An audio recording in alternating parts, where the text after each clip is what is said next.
Well, there's a lot of emotion around it, isn't there? And four-time Commonwealth Games gold medalist Matt Welsh joins me now, along with Timothy Piper from the Australian Industry Group. Nice to see you both, gents. We're standing in Australia's sporting capital. Tim, how damaging is this to Victoria's reputation and also to the psyche of this magnificent city? Well, we do think in Melbourne that we own the crown for events and we own the crown for sports events in particular.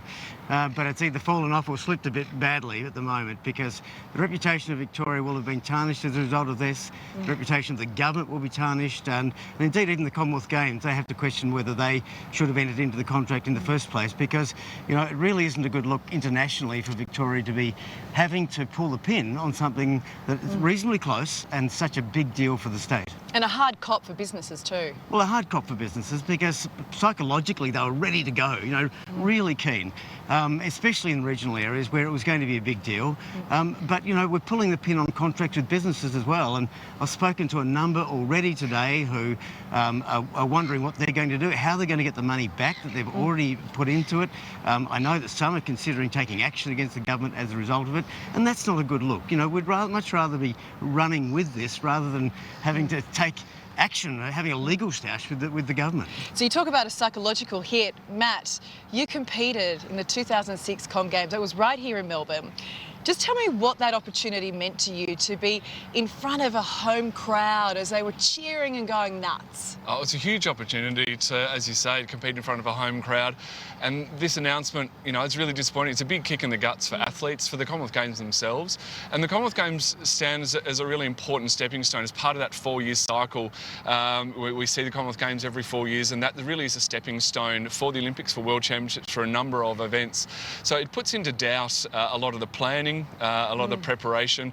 And I think if I was an athlete now and hearing that news, it would make it very hard to stay motivated, but it'd be very hard to find that support and all the programming that's been set already around it. And as we've already seen, every other state in Australia has basically said no. So what happens now? I mean, as you sort of touched on, athletes, they have this calendar well in advance. They've got World Championships, Olympics. So for this to be taken away, I mean, potentially, does it get cancelled altogether? That's the thing, we're going to have to wait to see. It'd be great to think that we might be able to copy-paste 2006 again 20 years later. We've got the infrastructure here in Melbourne. As you say, the other states have said no, so it'd be great to think that Melbourne could step up, but we just don't know.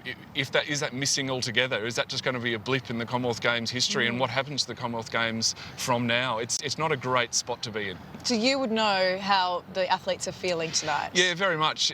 It's, I guess, that void, something's been taken away, that opportunity's been taken away. They're going to question, you know, maybe athletes wanted to stay around for that. Maybe it was going to be the stepping stone for the next crop of emerging athletes. So we've lost a really key part of preparation and of planning over that time. It's going to be a great stepping stone for LA in 2 years' time from there. So Tim, I mean, there was a feasibility study into this which clearly said you can't afford the Games in 2026. Yet the Andrews government ploughed ahead anyway. How could they get it so wrong?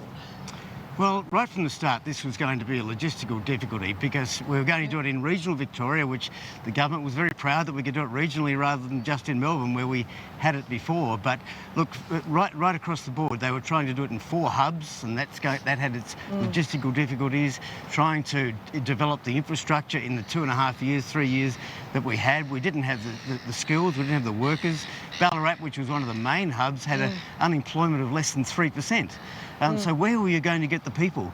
So you really do ask how we were going to do it in the first place, whether we should have entered into the contract initially, whether it was the right thing to do. I don't know about anybody telling them they couldn't do it for the money, but right from the start, though, we did wonder whether $2.3 billion in Victoria was going to be enough to cater for all the needs that we have. It also makes you wonder, what's a contract worth in Victoria? You had the East-West link, that was torn up, that cost you over $1 billion, taxpayers' money, of course. Who'd do business with Victoria right now, Matt, you reckon? It's a tough position to be in. As we said at the start, we're meant to be, the sporting capital, and now we've just let all these things go. It's made it harder and harder to, to hold our head high and do that. So 2006 was an amazing Commonwealth Games. I feel bad for the athletes and the spectators, everyone involved in that they're not going to have that opportunity to work towards that and have that as part of the legacy of sport in Victoria. The Commonwealth Games Federation, you imagine, is going to send a pretty strong signal around this because they don't want it to happen again.